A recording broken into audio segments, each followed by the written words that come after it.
next Yeah, question. actually, I was on the Citizens Committee that reviewed that, representing the American River Conservancy, just to qualify things, okay? Okay. So next question is, we're all concerned about government agencies being overstaffed, et cetera. So could you comment on, are all the departments, do you think all departments within EID are necessary and are currently staffed correctly? I think you'd have to be an EID insider to be able to answer that question intelligently. I've looked at the operations at EID, and my approach would be to increase the efficiency in all departments using tried and true methods that I used when I worked for a large healthcare organization, which increased efficiency, decreased costs, and increased quality. So that's a question that I maybe would answer a year from now when I'm on the board.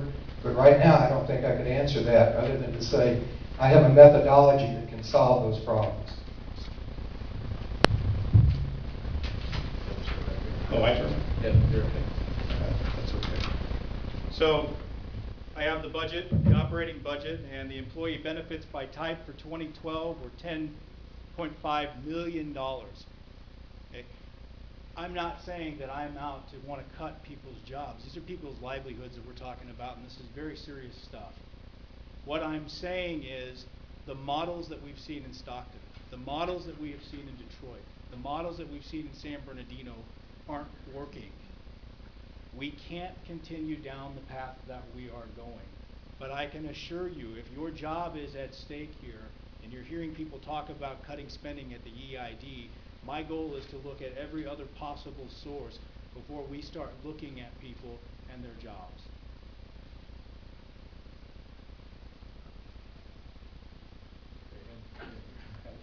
Yeah, you get a shot.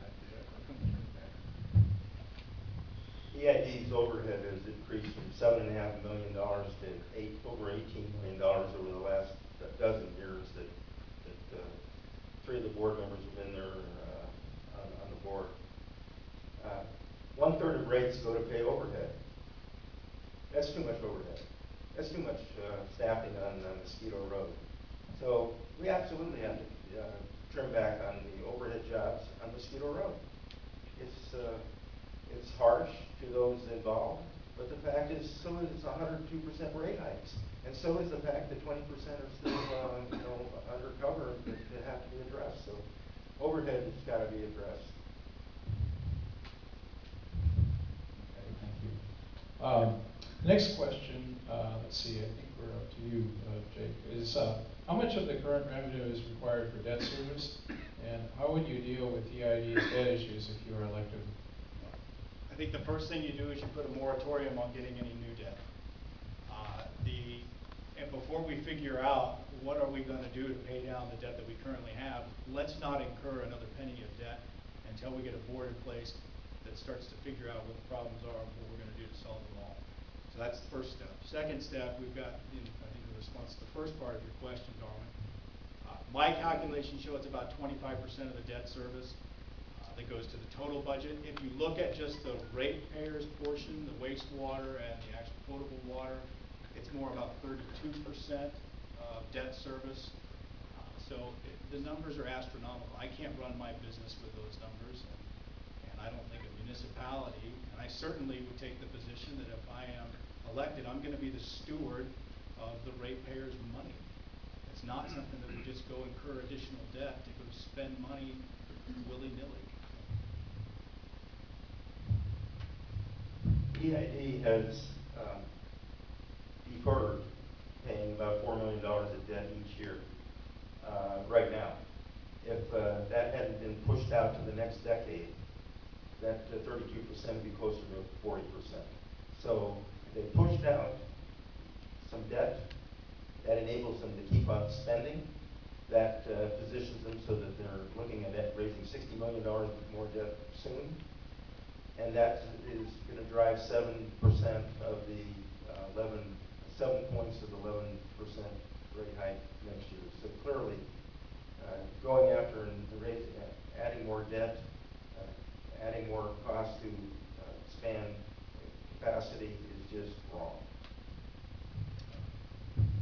Actually, I have an extensive plan of solutions. If you go to my website, which is Coco 4, number 4, EID, there's a solutions page there. But the debt has to be cut. Operating costs have to be cut. There's, by cutting operating costs, you then have money to reduce the debt. I have actually individual plans of how to reduce the debt in specific areas.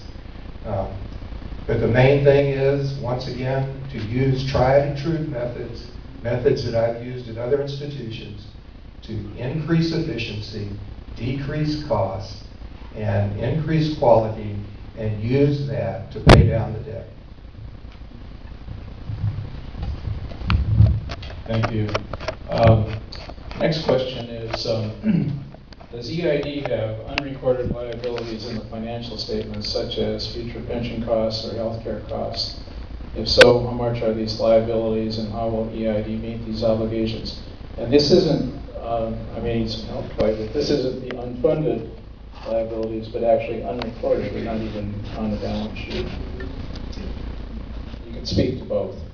I think you're next. Well, the unfunded pensions and medical liabilities are in the footnotes. And if you take the change last year versus